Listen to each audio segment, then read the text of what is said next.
Selamat pagi, perkenalkan nama saya Dama Widya dari kelas 11 IPW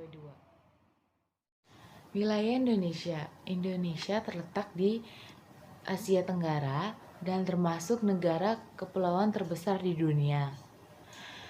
Indonesia terdiri dari 35 provinsi dengan 5 pulau utamanya, Sumatera, Jawa, Kalimantan, Sulawesi, dan Papua. Terdiri dari 33 etnik dan 742 bahasa. Bahasa utamanya adalah bahasa Indonesia. Indonesia terletak antara dua samudra dan dua benua, yaitu Samudra Hindia dan Samudra Pasifik, dan benua Asia dan benua Australia, yang menjadikan Indonesia menjadi lokasi yang strategis untuk perdagangan, sehingga banyak pedagang dari seluruh dunia datang ke Indonesia dan budayanya bercampur sehingga terjadi cross culture dengan budaya lain. Indonesia mempunyai 6 agama, yaitu Islam, Protestan, Katolik, Buddha, Hindu, dan Konghucu.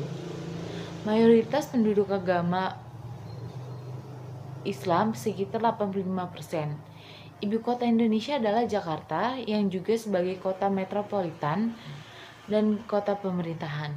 Indonesia juga memiliki dua musim, yaitu musim kemarau dan musim hujan. Jakarta. DKI Jakarta, daerah khusus ibu kota Jakarta adalah ibu kota negara Indonesia. Jakarta berada di bagian barat Pulau Jawa. Dahulu Jakarta dikenal dengan nama Sunda Kelapa pada tahun 1527, Jayakarta pada tahun 1527 sampai 1619, Batavia atau Jakatria 1619 sampai 1942, Jakarta dari tahun 1942 sampai 1944. Nah, dari 1945 sampai sekarang yaitu Jakarta. DKI Jakarta memiliki luas sekitar 661,52 km persegi. Wilayah metropolitan Jakarta atau Jabodetabek yang berpenduduk 23 juta jiwa merupakan metropolitan terbesar di Indonesia atau urutan ke-6 di dunia. Jakarta berlokasi di sebelah utara Pulau Jawa, di Muara Ciliwung, Teluk Jakarta. Jakarta terletak di daratan rendah pada ketinggian rata-rata 8 meter dpl. Jakarta dilewati oleh 13 sungai yang semuanya bermuara ke Teluk Jakarta. Sungai yang terpenting ialah Ciliwung, yang membelah kota menjadi dua. Sebelah timur dan sebelah selatan Jakarta berbatasan dengan Provinsi Jawa Barat, dan di sebelah barat berbatasan dengan Provinsi Banten. Jakarta memiliki suhu udara yang panas dan kering atau beriklim tropis. Terletak di bagian barat Indonesia, Jakarta mengalami puncak musim penghujan pada bulan Januari dan Februari dengan rata-rata curah hujan 350 ml dengan suhu rata-rata 27 derajat Celcius. Curah hujan antara bulan Januari dan awal Februari sangat tinggi dan puncak musim kemarau pada bulan Agustus dengan rata-rata curah hujan 60 mm. Bulan September dan awal Oktober adalah hari-hari yang sangat panas di Jakarta. Suhu udara dapat mencapai 40 derajat Celcius. Objek yang ada di Indonesia atau yang ada di Jakarta. Banyak sekali objek-objek wisata yang dapat kita kunjungi di Jakarta. Misalnya seperti Kota Tua, Monas, Taman Mini Indonesia Indah, museum, dan masih banyak halnya lagi. Di sini saya akan menjelaskan beberapa objek wisata yang ada di Jakarta sebagai berikut. Kota Tua. Kota Tua bisa dijadikan alternatif wisata bagi kamu yang bosan dengan objek wisata yang begitu-begitu saja. Dengan mengunjungi Kota Tua, kamu bisa berburu foto sambil mempelajari sejarah Batavia atau Jakarta. Nah, Kota Tua juga menawarkan kejayaan masa lampau di setiap sudutnya. Nah, objek wisata apa saja sih yang ada di Kota Tua? Ada Museum Fathahillah, ada Museum Bank Indonesia, Stasiun Kereta Api Kota, Pelabuhan Sunda Kelapa, Museum Wayang, Museum Bahari, Museum Seni Rupa dan Keramik, Toko Merah, Jembatan Kota Intan, Museum 3 Dimensi Kota Tua Jakarta, dan masih banyak lainnya. Nah, lokasi Kota Tua itu berada di Pinang Siah, Taman Sari, Jakarta Barat, DKI Jakarta. Sejarah Kota Tua itu ada sebuah kerajaan Sunda yang didirikan pada tahun 932 Masehi dan 1570 Masehi. Pada abad kerajaan Sunda tersebut memilih sebuah ibu kota kerajaan di Pakuan Pajajaran. Selain itu terdapat 2 buah pelabuhan yang terletak di Kasuan Kalapa dan Banten. Pada tahun 1526, Fatahillah menyerang salah satu pelabuhan yaitu Pelabuhan Sunda Kelapa. Kemudian kawasan tersebut berubah menjadi Jayakarta pada tahun 1527. Pada tahun 1619, kota Jayakarta diserang oleh VOC Belanda. Penyerangan tersebut dipimpin oleh Jan Pieter Coen dan meruntuhkan Jayakarta pada tahun 1620. Kemudian, Belanda membangun sebuah kota baru yang diberi nama Batavia, yang pusat kotanya berada di dekat Sungai Ciliwung. Itulah mengapa orang Batavia disebut dengan orang Betawi yang memiliki darah campuran dengan pribumi. Pada tahun 1635, perluasan kota Batavia ditambah sampai kota Jakarta yang telah hancur. Perluasan pembangunan tersebut sampai di tepi barat Sungai Ciliwung. Pembangunan kota tersebut selesai pada tahun 1650. Batavia pun kemudian dijadikan sebagai kantor pusat VOC dari Hindia Timur. Baru pada pendudukan Jepang, kota Batavia berubah nama menjadi Jakarta pada tahun 1942. Kota Jakarta setelah itu dijadikan sebagai ibu kota Jakarta sampai saat ini. Pada tahun 1972, Gubernur Jakarta, yaitu Gubernur Ali Sadikin, mengeluarkan sebuah keputusan yang menjadikan Kota Tua Jakarta sebagai situs sejarah. Hal ini dilakukan untuk melindungi dan melestarikan keaslian arsitektur kawasan tersebut. Nah, tips berwisata di Kota Tua Jakarta yaitu datanglah pada saat weekdays atau hari kerja, karena pada hari weekend wisata Kota Jakarta ini akan sangat ramai. Jika kamu terpaksa datang pada saat weekend, datanglah pada pagi hari. Jagalah barang bawaan kamu untuk minimalisir kecopetan.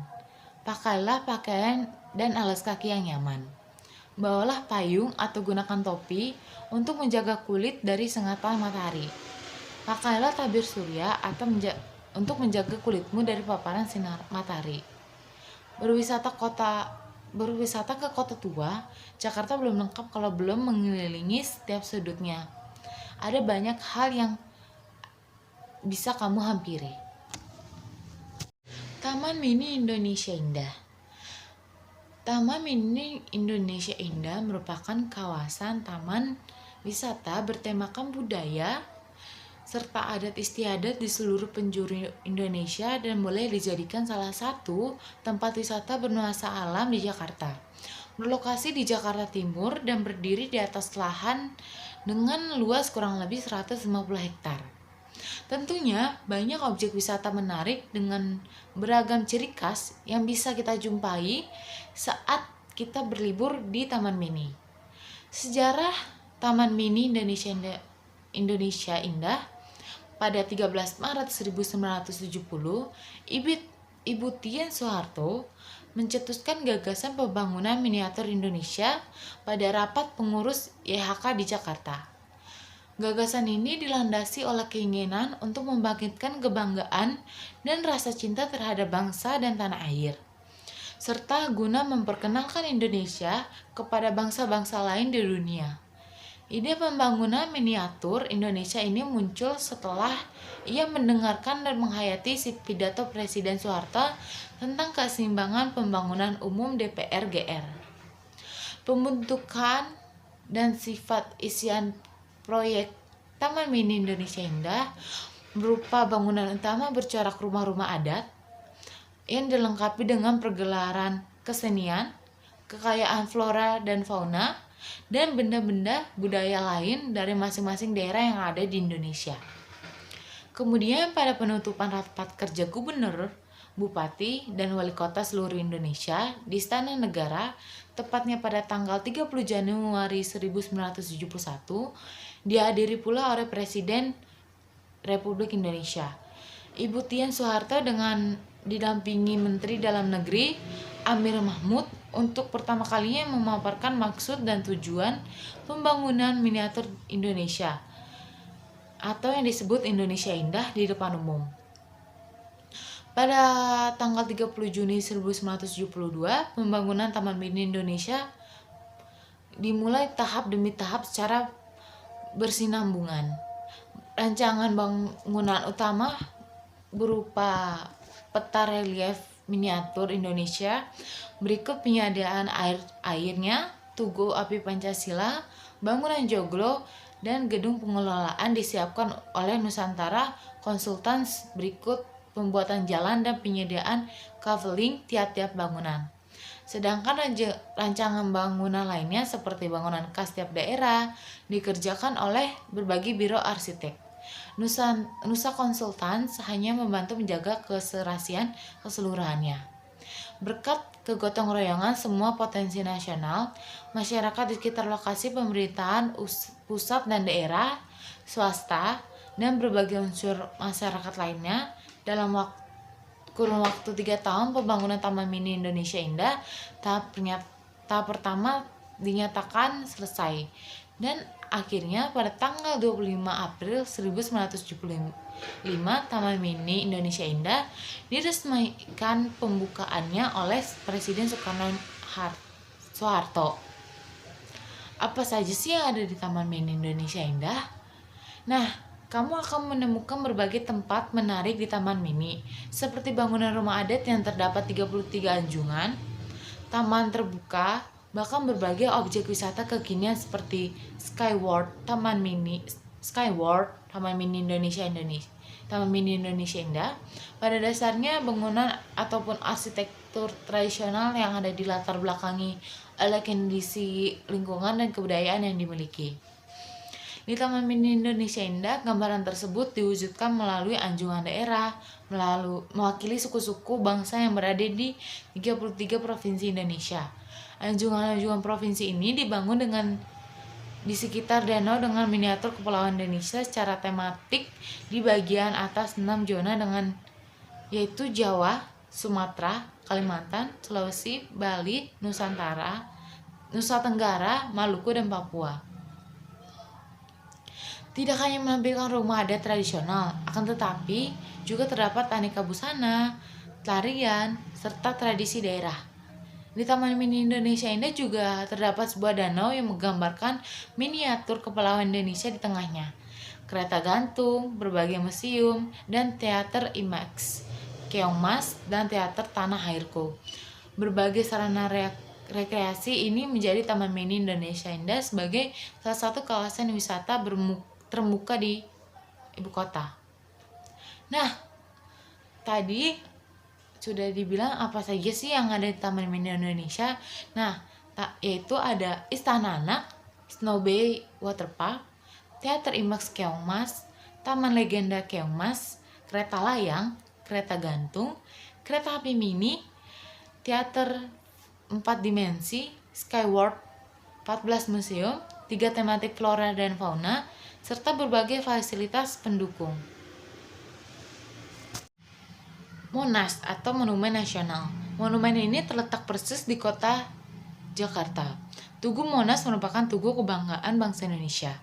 Selain itu, Monas juga menjadikan salah satu pusat tempat wisata dan pusat pendidikan yang menarik bagi warga Indonesia baik yang di Jakarta maupun yang di luar Jakarta.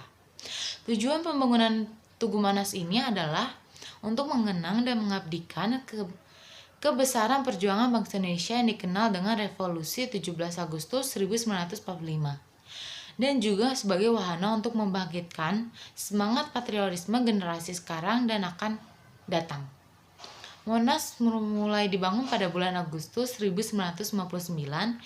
Keseluruhannya bangunan Monas dirancang oleh para arsitek Indonesia yaitu Soedarsono, Fredrik Silaban, dan I.R. Roseno. Pada tanggal 17 Agustus 1961, Monas diresmikan oleh Presiden Soekarno dan mulai dibuka untuk umum sejak tanggal 12 Juli 1975. Tugu Monas punya ciri khas tersendiri, sebab arsitektur dan dimensinya melambangkan khas kekhususan Indonesia. Bentuk yang paling menonjol adalah tugu yang menjulang tinggi dan pelataran cawan yang luas mendatar. Di atas tugu terdapat api yang menyala seakan tak kunjung padam, melambangkan keteladanan semangat bangsa Indonesia yang tidak pernah surut berjuang sepanjang masa. Bentuk dan tata letak yang sangat menarik memungkinkan pengunjung dapat menikmati pemandangan indah dan sejuk yang mempesona, berupa taman di mana terdapat pohon dan berbagai provinsi di Indonesia.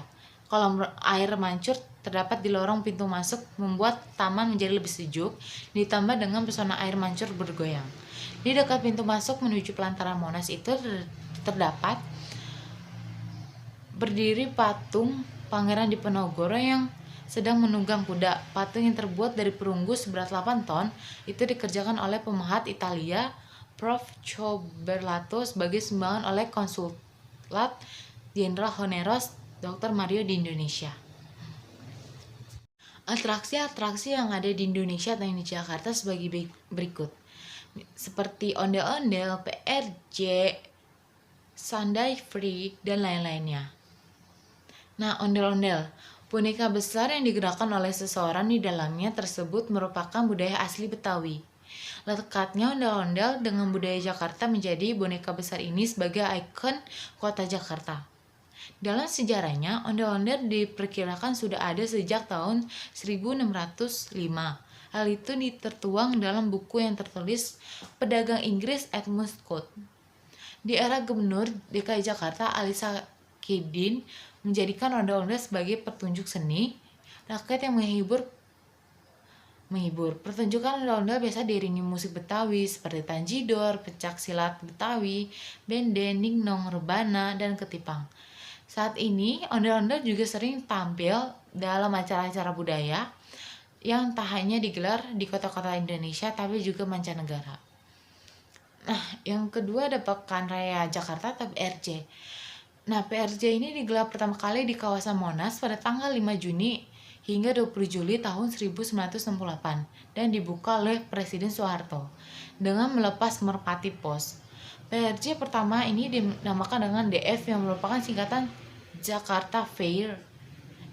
Lambat laun ejaan tersebut berubah menjadi Jakarta Fair yang kemudian lebih populer dengan sebutan Pekan Raya Jakarta. Nah, PRJ ini seperti pasar alam yang bisa kita kunjungi pada malam hari atau siang hari yang berisi makanan-makanan atau atraksi-atraksi yang ada di PRJ tersebut dan lain-lainnya. Makanan atau minuman yang wajib kalian coba pada saat berwisata di Jakarta, seperti es dawet, es cendol, gado-gado, nasi goreng, mie goreng, dan masih banyak lainnya. Es dawet populer di kalangan masyarakat Jawa Tengah, sementara orang Jawa Barat dan Sunda menyebutnya sebagai es cendol. Dua es ini memang punya tampilan dan rasa yang sama. Nah, es cendol sendiri disebut berasal dari kata cendol yang dalam bahasa Sundanya artinya jendolan. Hal ini merujuk pada tekstur butiran cendol yang bentuknya tak beraturan. Namun di Jawa Tengah, nama minuman ini bukanlah es cendol melainkan es dawet. Es dawet yang paling populer adalah es dawet Ayu yang berasal dari Banjarnegara. Konon kabarnya ada berbagai kisah di balik sejarah nama es dawet Ayu ini. Berasal dari lirik lagu berjudul Dawet Ayu Banjarnegara yang diciptakan oleh seniman Banjarnegara bernama Bono disebut-sebut sebagai asal sejarah nama Dawet Ayu. Lagu yang dipopulerkan oleh grup seni calung dan lawak Bayumas Peyang Penjol ini tahun 1980-an. Dalam lirik lagu ini memang disebutkan beberapa kali kata Dawet Banjarnegara. Lagu ini dikisahkan tentang percakapan sederhana antara adik dan kakak soal rencana pergi piknik. Di sini tertulis mau piknik kemana saja, yang penting jangan lupa membeli dawet Banjarnegara yang segar, dingin, dan manis.